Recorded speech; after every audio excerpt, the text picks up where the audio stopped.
It's the hardest thing in the world, I think, to look at a blank sheet of paper, but it's one of the most satisfying things when you're finished with the paper and there's something on it.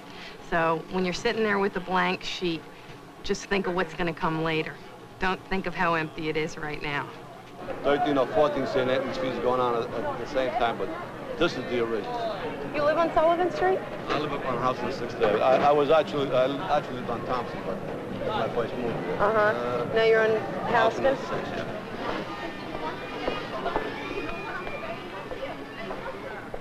My name's Anna Quinlan, and I do a column for the New York Times. Right now, I'm on assignment doing a story on the Feast of St. Anthony, which takes place every year on Sullivan Street. These two New York City high school students, Wilmer Ortiz and Maria Hampton, are on assignment too. They've been asked to observe as much as they can about this street, Sullivan Street, so that they can write about it. When we come back, we can actually see if that's really different, yeah. Or if it changes from weekday to weekend. Even though they're doing a school assignment about the street, and my piece is for the newspaper and it's about the feast, the process they go through in observing a neighborhood is a lot like the one I use to write my column. Actually, I mostly wondered what the neighborhood would look like, and I'd expected it to be a little larger, maybe a few houses with grass and small streets and tall buildings, and everything's connected, and I hadn't expected that. I thought this would be a very diverse neighborhood. I thought when you have to write about anything, particularly if it's something you're not too familiar with, you have to start by doing a lot of looking and a lot of listening and questioning.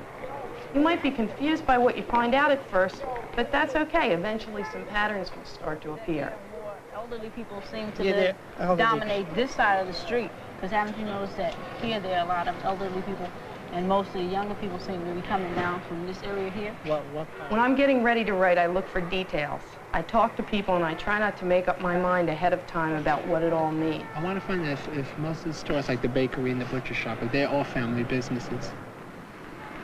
To me, this neighborhood doesn't even seem like it's part of New York, you know that? The sense of isolation, really. Yeah, it is. Okay, it seems isolated.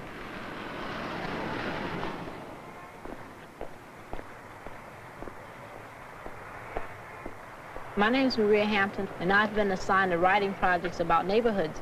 And I thought that perhaps throughout the course of the day, you notice a lot of different things that happen on Sullivan Street. And could you tell me a few of the things that happen or that are exciting? Sure. What would you like to know? Well, actually, you know, what type of people come here and why do they come? Is it because of the shops or just Yes, it's since we have Soho in the neighborhood, we get a different clientele of people than many years ago. We have a lot of boutiques, a lot of galleries, and they come and go and go in groups all week long. Excuse me, can I speak to you for a moment, please? If you push these, we put these underneath. Yeah. Yeah, but once we get them in the van and we have to get them out. Yeah, but I have to take them on two different bunches.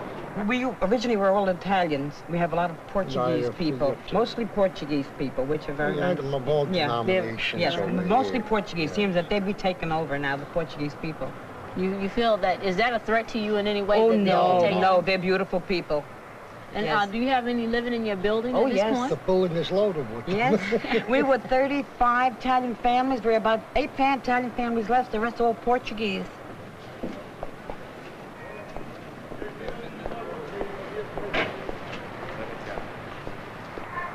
All we gotta worry about is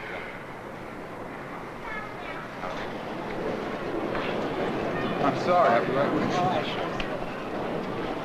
you see, we have all that. They're going to all entangle.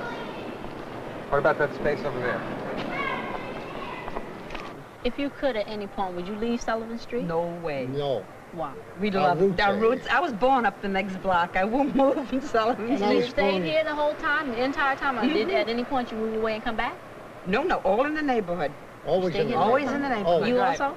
I was born on West Broadway. Yeah, and he's here. We're here. We're in this building about 72 years. In the same place? Same neighborhood. Yeah. Never and thought I wouldn't about change it. No. I'll do one more smaller bunch. And then we're finished. Okay, we can get them in. Yeah. Because I can just sneak them right underneath these. I got them. We wanted to send balloons as a present to somebody, and we shopped around, and we didn't like anything that we could have bought, so we made them ourselves, and we found how much fun it was, and the people loved receiving it. They loved it, so we decided that it was a good outlet for a company to get involved with, so we opened up balloons. Do you live in the neighborhood? No. Neither of us do, no. I think being in one neighborhood, working and playing and living and cooking and sleeping is a little rough. I wouldn't like that. I mean, I like the fact that I go home to a different place. Were the people supportive of this business when you first came here? Yes. Yeah, they like seeing a different kind of concept for the neighborhood. I think they did. How about the other shop owners? How do they feel about this? Everybody on the block gets along terrific. We have no problems with any of our neighbors. Everybody's very nice on the block. There's no problems on this block at all, ever. When you're on a street like Sullivan Street, is someone who's lived there for 40 years talking to you about the street now, or the street the way it used to be? You have to ask the kind of questions that'll elicit those answers. Who are the powerful people on the street? Who are the people who exercise some influence? You have to weigh their answers to questions about the street versus the answers of people who have just gotten there. It's a street where people have roots. It's not a transitional neighborhood. It's a place where people have roots. It's a place where several generations have lived. It's a place where everybody seems to have a vested interest in the church, in the school, in the block, in their own place, and in their own past, too. We used to keep our doors open. Everybody was socializing each other. It was really good. But it's not bad now either, you know? Totally integrated, healthy. People here come here, they have input, they care, they're concerned. And our main problems are the rents, and families are starting to leave. They can't afford it. Young couples getting married. We're losing our families, and we're losing children, and we're losing the schools, and we're losing the parks. Ultimately, you know, the community becomes destroyed. Well, a lot of the old timers are gone, and these youngsters that come in here, they're not neighborhood kids. The neighborhood kids seem to have move out. I don't know why, but I guess they want to go somewhere else, I suppose. You know, like me, I suppose. I want to get out too. After how many years, I say? 1935, I tell you. Making these sandwiches all every day, you get tired of it too. The hours that you put in here, it's not worth it. 12, 14 hours a day we used to put in there, 7 days. On Sunday we'd get a 2-hour break. My father'd be here at 5:30 in the morning, close up at 10 at night. It was murder. Yeah, people worked hard in those days. But they seemed to be happy. I think they were happier in those days. They had nothing, but they were happier. They worked hard, and when they got a few hours off, they enjoyed it. But today, you can give them days off, and they're looking for more. You give them more money, and they're looking for more. Murder. I can't see any salvation.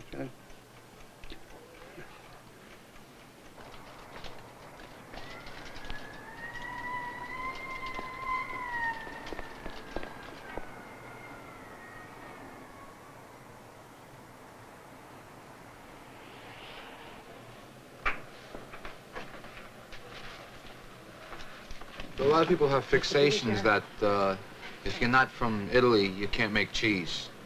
In the beginning, forget about it. The people, they used to run away when they used to see me. But then the word started to spread, and people started coming back. 2 mozzarella, salted? Salted. Yeah. We're getting a lot of Soho people in, which are very, very nice people, all artists, you know. It's like really good, and it brings a lot into the neighborhood. It brings a lot of culture into the neighborhood. And like, I'm not one for culture. But, I mean, when things start to look nice, then you say to yourself, well, you don't mind living in a neighborhood like this that's looking good. You know, we have the church across the street, which is beautiful. We just got a flower shop next door, and, you know, I mean, he tries everything to make the block look good. No, it's like a close-knit family around here, really.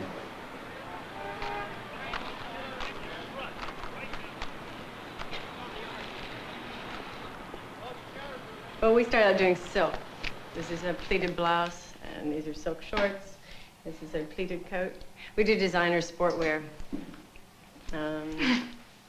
We were written at this place was photographed for New York Magazine, the outside of it, and they shot Mary and I in the windows when we first started as young new designers to watch. We have a lot of women working for us, and we work, some women work in the evenings and on the weekends, and you never feel like you're afraid on this street to be here alone, and that's a nice feeling. And literally, when strange people walk on the block, and sometimes in the beginning when we'd be here alone, you know, if somebody stuck their head in the door that didn't look like they belonged, there would all of a sudden appear 3 or 4 men asking what they were doing here. And not even particularly people we knew, except that we see them on the streets. Well, I don't know about safety. I've also seen the people on the block chase black people off the street with baseball bats. Which is you know, a little depressing. I guess for the people who live here in the neighborhood, they feel very, you know, close and attached to this place and don't want outsiders here, but I find that a little extreme. Well, you got to remember, a lot of us grew up together. We all know each other. And like a small town, you got to remember, like you grow up and you have children, and before you know it, the children get to know each other. They go to the same schools, so you have the grandfathers knowing each other, the grandmothers, and it goes right down the line. So that forms like a close relationship, and it makes a good neighborhood. Like I mentioned, like a small town is, because when everybody knows each other, you even have less trouble. In the old days, they'd be with the doors open, and God forbid if somebody touched a girl in the street or something, you could never do that. I mean, to this day, in this area, the same thing is true. Any one of you girls, if you walked in the neighborhood and you lived here, and you were coming home at night, and you walked through this area, and you just say to one of the boys, you'd say, look, I live up the block, somebody's following me or something. That would be it. You know you had protection, and they would watch you. That's no baloney, because there's a lot of respect for each other. That's important. There is respect for each other, and a lot of respect. And that means a lot to us, I think. When I came to the States, I was almost 40 years of age. So I couldn't cut my roots with Portugal. So for the first 13 months, I almost had no food, no place to live, no clothes, nothing. So I had to struggle. And in order for a man, let's say in my conditions, to make something of himself, there is always one thing, is family. If you keep in mind that your family is on the other side, that gives you strength enough for you to fight against everything and everybody sometimes. What are the similarities between the Portuguese immigrants and the Italian immigrants who live here? How are they able to coexist together? Relationship, let's say, with the Italians is very good, because please don't forget that we both come from the old world. So our culture, our background is the same. So there is no problem whatsoever between Portuguese and Italians. As a matter of fact, you see here St. Anthony's Church. Some say that it's the Italian feast, some others say it's the Portuguese feast. So both, they walk here arm in arm, no problem with them.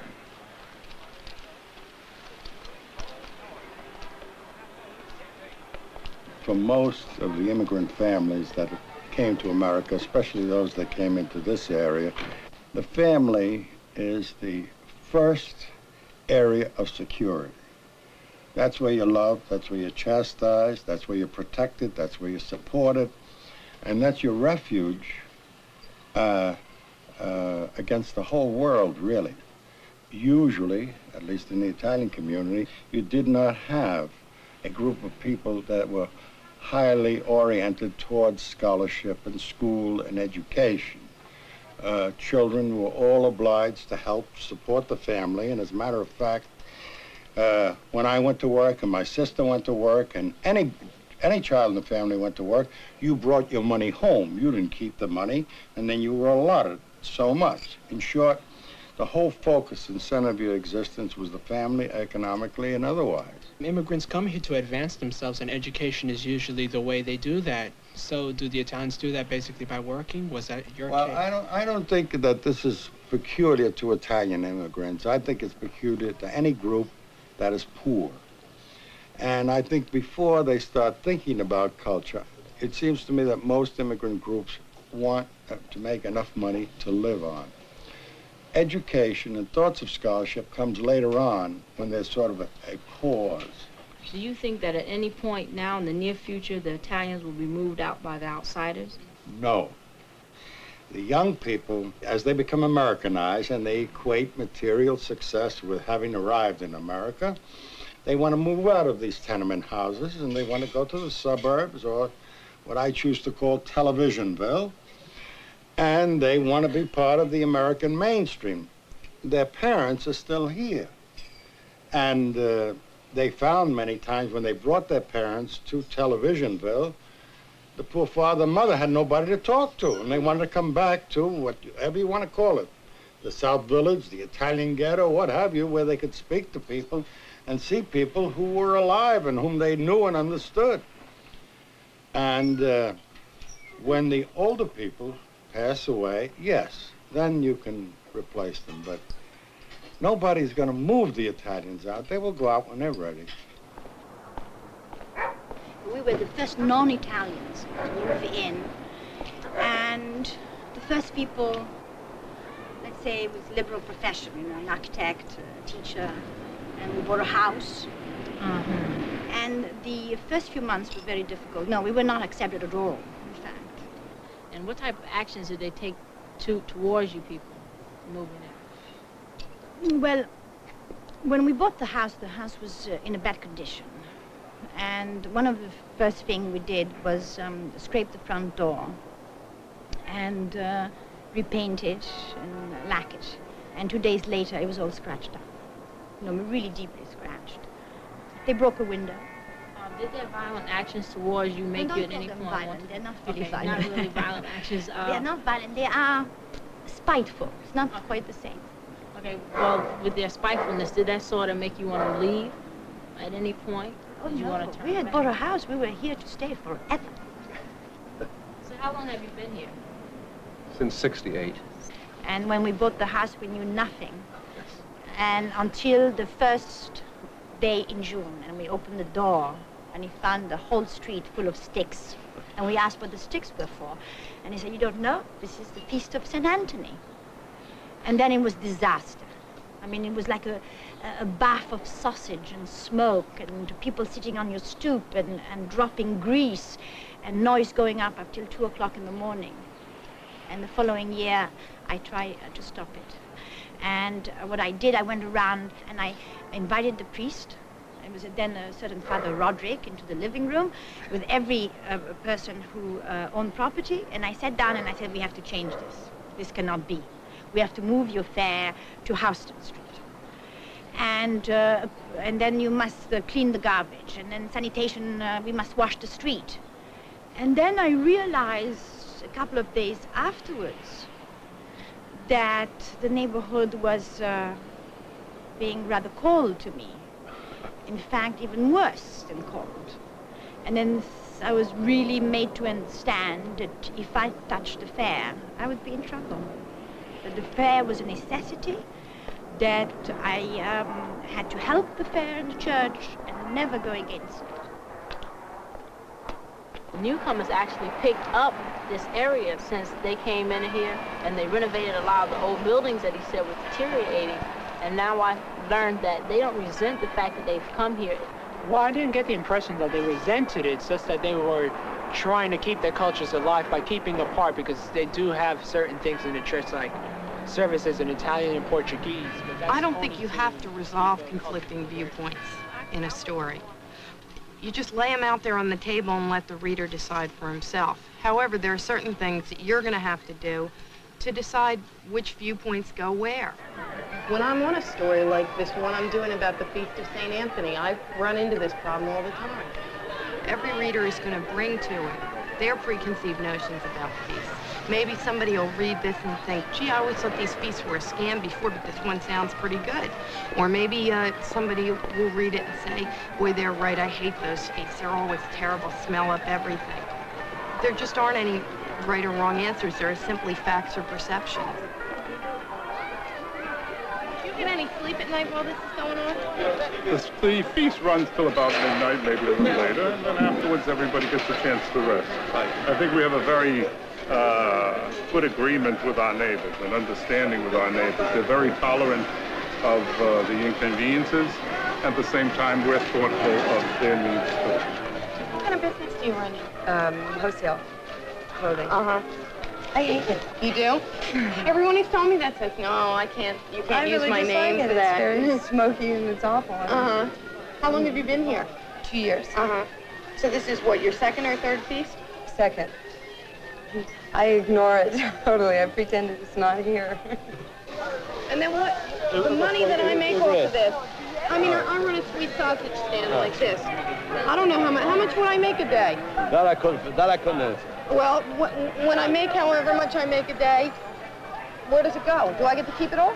Well, that's yours, yeah. Yeah. In other words, I don't have to give any to the church or anything. It depends if they want to donate. I mean, right. Like we tell them, outside of business, inside the church is donation. So, you must really feel like this is your feet.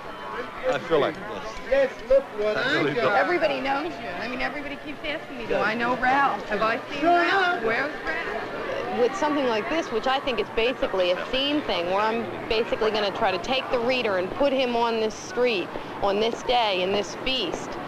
My problem more than anything else is figuring out how to organize and then pick and choose the telling details that are really going to make him feel like he was here with me.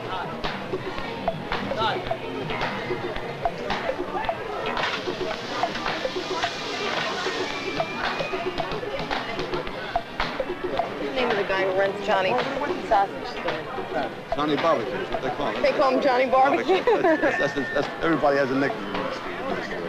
Johnny D and Johnny Clams and a lot of Johnnies. I just write down just about everything. I take down quotes, the names on signs and all those things, just in case it might fit in. And I don't want to trust my memory. Sometimes you remember something red and it's really pink or blue. One time the feast was standing right here. But as the years went on, it expanded. Steak sandwich? Became more popular. And now it's one of the best little feasts in New York. At least I think. And we hope for good weather. So yeah, I remember 2 years ago. We've always had a little problem with weather, but maybe the fates will be kind to us this year.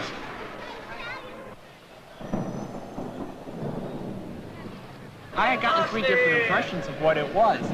So now it seems more and more like it is a religious festival because they sell religious articles over there. Well, actually, I'd had that impression all along since I had talked to Jim and Colette Rossant, and they were telling me that the festival is mainly to help the church, and they would donate most of the money. Well, everyone that has a booth out here, like these people, have to donate a certain percentage of the money that they make to the church. I think there's a tendency when you're writing about anything to try to make it all of a piece. This is the way things are. But of course, with the feast yesterday, it turned out that there were lots of people who were really happy about the feast, who really loved the feast, lots of people who wanted to come to the feast, but there were not lots of people, but there were a significant number of people who were very unhappy about the feast for one reason or another. The more I thought about that, the more I thought that also is so New York. I mean, you put the Statue of Liberty out in the harbor and somebody says it spoils the sunset. So you have to reflect that in the story, but it fit right in with this whole concept I had that this was a quintessential kind of New York event. One thing I've noticed, there's been a lack of Italian sausage around. If you're trying to hold up a mirror to an event, if you paint it in broad strokes, you're going to miss on colors, you're going to miss on sights, you're going to miss on all kinds of things. And I think if you're going to hold up the mirror, do the painting, the best thing to do is pointillism.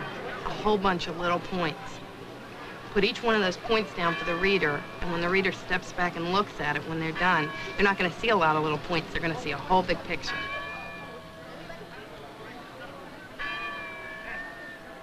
You know, I thought about when I write my paper, I question myself on all the things I've learned here, such as, will Little Italy become extinct? And I was thinking more in the terms that, will Little Italy become another Park Avenue? And then I said, will the old tradition of St. Anthony's Festival become a pedal in the wind? Or will it just blow out of the sight of the new residents, the outsiders that will have taken over? I've heard writing's the evolutionary process. I've never really knew what that meant. I always felt that referred to grammar, how you approached it, how the structure of your writing was. I didn't know that related to the focus of what you were going to write about. And I like to deal with what is it like to be the child of an immigrant, and breaking away from the family, leaving the Sullivan Street area to establish new roots. And do these people who leave, do they gravitate back to their culture? Do they eventually want to come back to that? Becoming a writer is a leap into saying, I can do that differently than anyone else can. And of course, that's true of everybody. I mean, everybody faced with the same event will give you a different viewpoint, a different answer, a different set of people. If I had gone to the feast on a different day, maybe I would have gotten some different viewpoints than the ones I got yesterday. So it's a self-confidence that comes from self-confidence in your personality and not so much in your skills. I'm just different. I have different perceptions.